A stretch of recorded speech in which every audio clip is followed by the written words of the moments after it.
All right, this is Jacob Hansen at Off Court Tennis. We thought it'd be really important to give you guys a little bit of an idea about how to feed properly if you're working with somebody, or maybe you're even a coach, you're starting to work with some players, maybe you're coaching your local high school team. Give you a good idea of what kind of feeding techniques you would use, when you would use it. And first thing we're gonna start with is hand feeding. So hand feeding is obviously what it sounds like. You're feeding from the hand. You're usually gonna be real close to your partner. Generally, you're gonna do this when a brand new skill is, getting taught, or maybe it's an established skill, or you're working on a very specific technical aspect that just isn't translating yet to live ball. So anytime in here, what we kind of want to watch for is that this person has plenty of time. So if I'm doing this kind of feeding, this is what we sometimes see, real low and kind of into the body, and it's just making Mike real rush. Now, he's a good player, he can handle it, but if I've got a newer player that's too much, I want to make sure I'm putting the ball right into the strike zone. He's got plenty of time, so it's got a little bit of arc.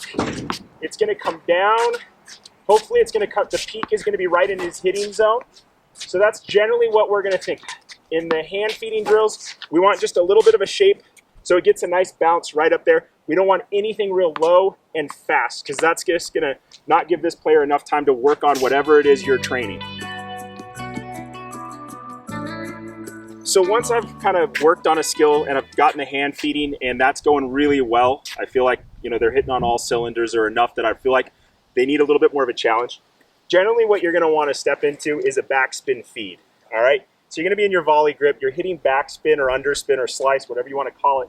But the reason we like this feed is because it's a longer distance, but that backspin is going to sit up nice and easy for that person so that they still have time to kind of make the strike on the ball that they're working towards. And it's still a long enough distance that they have to work on some tracking. So the ball's coming from a little bit further. So we can kind of see here, nice, easy, open face. Mike's got plenty of time to get there, but he's still having to track a deeper ball than what he was looking at in the hand feeding, all right? So that's kind of progression number 2, is we want to look at just using the backspin feed kind of in your volley grip.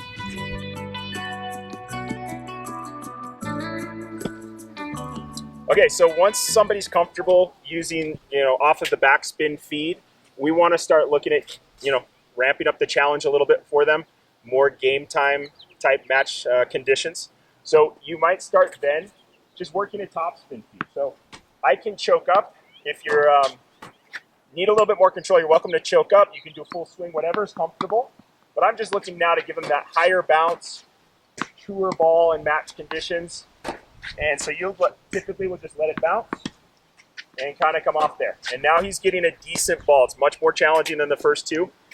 So that's a good third option. And then let's get into the fourth option.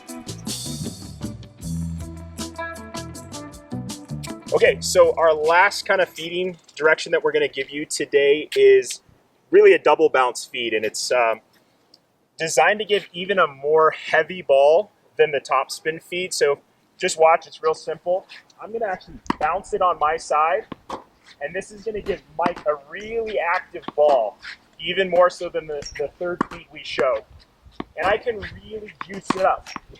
That's maybe a little bit too much, but he's going to have to move backwards, and I can kind of experiment with this to really give him heavy, hard, difficult balls that he's just got to really deal with a heavy topspin bounce. All right, and you can just really vary it. Got to catch that off the rise there. So that's a fourth option that you have to keep pushing yourself and training for those difficult shots. And then from here, we would really want to get back into live ball. Once somebody can do all of these things really effectively, they feel like they've got it down in the skill, now you're ready to just take it out on the court and, put it to the test in a live ball setting. And so really want to thank you guys for joining us. Hopefully that's helpful to you. We appreciate your views. Remember, hit the thumbs up button, and have a great day. Thank you.